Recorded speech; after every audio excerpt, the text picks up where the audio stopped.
السلام علیکم ورحمۃ اللہ وبرکاتہ۔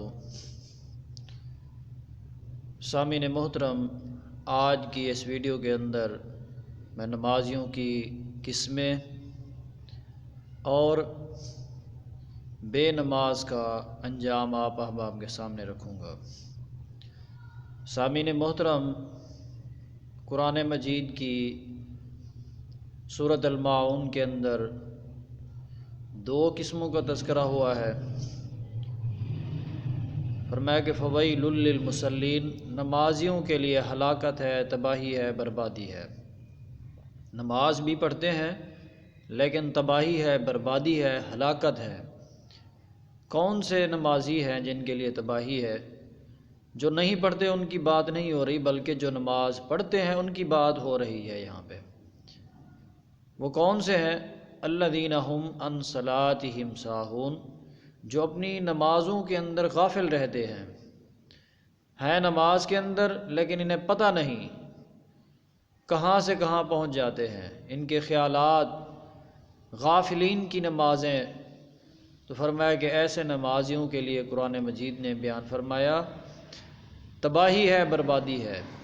ہاں، اگر نماز میں خیالات کسی اور طرف چلے جائیں تو اس کا حل کیا ہے، اس کا علاج کیا ہے؟ تو اس کا علاج یہ ہے، نبی علیہ الصلوۃ والسلام نے فرمایا کہ آپ جب بھی آپ کو نماز میں اس طرح کے خیالات آئیں اور آپ نماز سے کسی اور طرف چلے جائیں، حرکات تو آپ کر رہے ہوں لیکن آپ ذہنی طور کے اوپر نماز میں متوجہ نہ ہوں،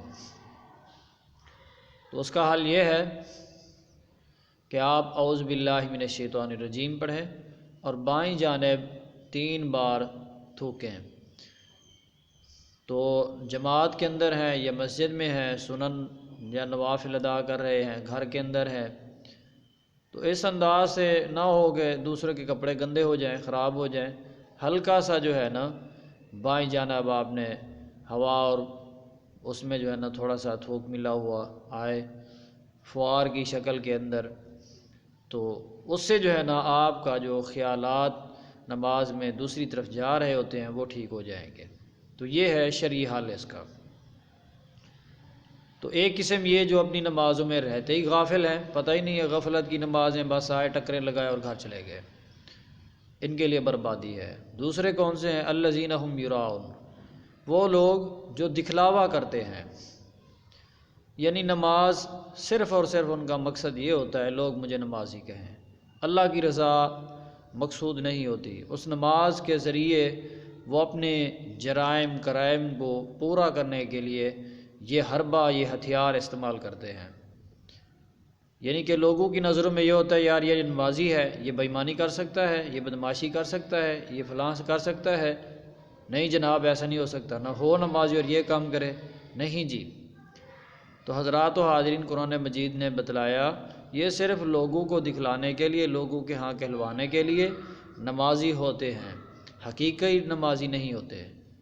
تو دکھلاوے کی جو نماز ہے جس سے لوگ خوش ہوں، رب کی خوشی مراد نہ ہو، تو ایسے نمازیوں کے لیے بھی ہلاکت، تباہی، بربادی ہے۔ تو تیسرے نمازی عاملۃ ناصبہ تصلی نارا حامیہ، ویسے تو یہ تمام اعمال کے اوپر ایک متفقہ ٹھوس فتویٰ ہے کہ آپ کوئی بھی عمل قرآن و سنت کے خلاف کرتے ہیں، قرآن و سنت کی مخالفت میں کرتے ہیں، ہے نیکی، نماز پڑھ رہے ہیں لیکن اپنی مرضی کی، تسبیح کر رہے ہیں اپنی مرضی کی، قرآن مجید پڑھ رہے ہیں اپنی مرضی سے، اس میں آپ نے جو صحیح طریقہ سنت کا ہے وہ نہیں سیکھا کہ کہاں پہ قرآن مجید پڑھا جائے، کہاں پہ نہ پڑھا جائے، کس انداز میں پڑھا جائے، کس انداز میں نہ پڑھا جائے، کون سے طریقے میں ثواب ملتا ہے، کون سے طریقے میں گناہ ملتا ہے، یہ آپ نے نہیں سیکھا، نہیں سمجھا۔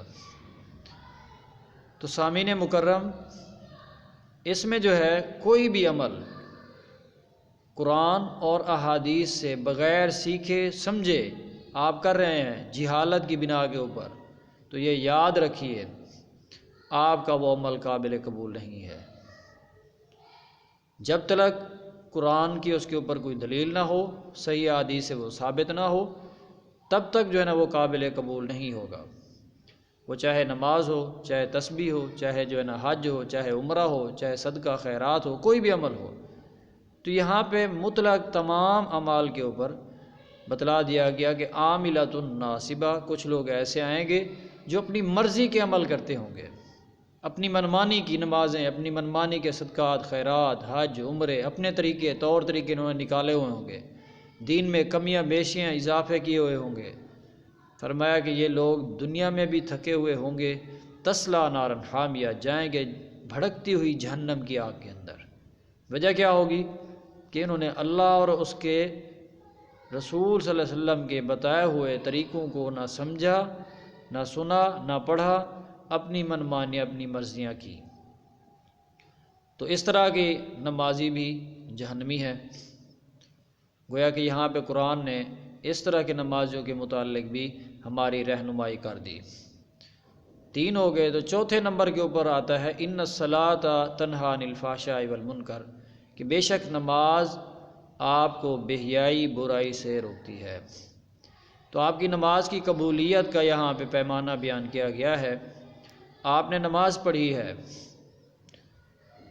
تو آپ کی نماز، اگر آپ کسی کو گالی نکالنا چاہ رہے ہیں تو آپ کے دل کے اندر آتا ہے آپ نے ابھی نماز پڑھی ہے، لہذا یہ گناہ ہے، یہ کام نہ کریں۔ آپ کا ضمیر، آپ کا دل آپ کو برائی کرنے سے روک رہا ہے، ملامت کر رہا ہے نماز کے بعد، تو سمجھ لیجئے آپ کی نماز قابل قبول ہے، کیونکہ یہ قرآن مجید کی آیت 21واں سپارے کی پہلی آیت ہے۔ تو اس میں آپ جا کے کسی بھی مکتبہ فکر کا ترجمہ اٹھا کے دیکھ سکتے ہیں کہ اتل ما اوحی الیک من الکتاب واقم الصلاۃ ان الصلاۃ تنہی عن الفحشاء والمنکر۔ تو یہاں پہ پوری وضاحت بیان کر دی گئی ہے۔ اگر آپ کی نماز پڑھنے کے بعد آپ بے ایمانی نہیں چھوڑتے، چوری نہیں چھوڑتے، ڈکیٹی نہیں چھوڑتے، گالی گلوچ نہیں چھوڑتے، لوگوں کے حقوق کا خیال نہیں کرتے، اور بس نماز پڑھی اس کے بعد اپنی منمانی مرضیاں شروع ہو گئی، تو یہ پھر یاد رکھیے آپ کی نماز قابل قبول نہیں ہے۔ آپ کی قابل قبول نماز وہی ہوگی جو قرآن و سنت کے مطابق ہے، اور جو نماز آپ کو گناہوں سے روک رہی ہے کہ آپ ایسا نہ کریں، یہ گناہ ہے، کسی کا حق نہ چھینیں، کسی کے اوپر ڈاکہ نہ ڈالیں، کسی کی چوری نہ کریں، کسی کی عزت خراب نہ کریں، چاہے وہ یتیم مسکین غریب ہو، حیثیت میں آپ سے کم ہی کیوں نہ ہو۔ تو کوئی بھی معاملہ ہو، گویا کہ آپ کی نماز آپ کو اگر گناہوں سے روک رہی ہے تو یاد رکھیے آپ کی نماز قابل قبول ہے۔ اگر آپ کی نماز آپ کو گناہوں سے نہیں روک رہی تو یوں سمجھ لیجئے پھر آپ مسجد میں آ کے ٹکریں لگا رہے ہیں، نماز نہیں ہے آپ کی، کیونکہ آپ کے نماز کے اندر وہ جان نہیں ہے جو اللہ کے ہاں قابل قبول یا مقبولیت کے درجے کو پہنچے۔ تو رہا بے نمازی کا معاملہ، جو نماز نہیں پڑھتے، تو قرآن مجید کے اندر آتا ہے سورۃ المریم کے اندر 16واں سپارہ فخلف من بعدہم خلف اضاعوا الصلاۃ واتبعوا الشہوات فسوف یلقون غیا۔ تو بے نمازیوں کے لیے جو ہے نا غیہ نامی جو ہے نا وادی کا انتخاب کیا گیا ہے، کہ جہنم میں ایک غیہ نامی وادی ہے، یہ بے نمازی اس جگہ میں داخل ہوں گے۔ اور آقا علیہ الصلوۃ والسلام نے فرمایا کہ فرعون، حامان اور خلف ابی بن خلف جو ہے نا، ان کے ساتھ یہ ہوں گے جو بے نمازی حضرات ہیں۔ تو ہر والدین اپنی بیٹی، اپنے بیٹے، اپنے عزیز، اپنے رشتہ دار، ذمہ داران سوچ لیں کہ وہ اپنی اولادوں کو حشر کے میدان میں کن لوگوں کی صفوں میں دیکھنا چاہتے ہیں۔ اگر آپ فرعون، حامان، قارون یا ابی بن خلف جو ہے ان کی صفوں میں دیکھنا چاہتے ہیں، ٹھیک ہے، پھر ان کو نماز کا نہ کہا کریں، پابندی نہ کریں۔ تو بہرحال مفتیان کے مطابق جو سابقہ محدثین تھے، ان کے فتوے کے مطابق تو احادیث و قرآن کی جو سخت روایات ہیں ان کے مطابق تو سابقہ جو ہمارے سلف صالحین محدثین کرام ہیں، انہوں نے تو یہاں تک بیان کیا ہے کہ جو بے نماز ہے، بے نمازی مسلمان مرد ہو یا عورت ہو، ان کا نہ نماز جنازہ پڑھا جائے، نہ انہیں مسلمانوں کے قبرستان میں دفن کیا جائے۔ کہ اتنے سخت فرامین سے یہ بات واضح ہوتی ہے، معلوم ہوتی ہے کہ نماز کی بہت بڑی اہمیت ہے، جس کو آج مسلمان چھوٹے چھوٹے بہانوں کے ذریعے ختم کر دیتے ہیں، جماعت کا اہتمام نہیں کرتے، تو تمام والدین سے اور ذمہ داران سے یہ گزارش میں کرتا ہوں کہ آپ جو ہے نا کوشش کریں، با جماعت نماز جیسے ہی اذان ہو، جہاں پر بھی ہیں آپ کو وقت ملتا ہے، حی علی الصلاح حی علی الفلاح کی صدا آپ سنتے ہیں تو آپ فوراً جو ہے مسجدوں میں آئے، مسجدوں کو آباد کریں، یہی ہمارا شعائر ہے، یہی ہماری ذمہ داری ہے۔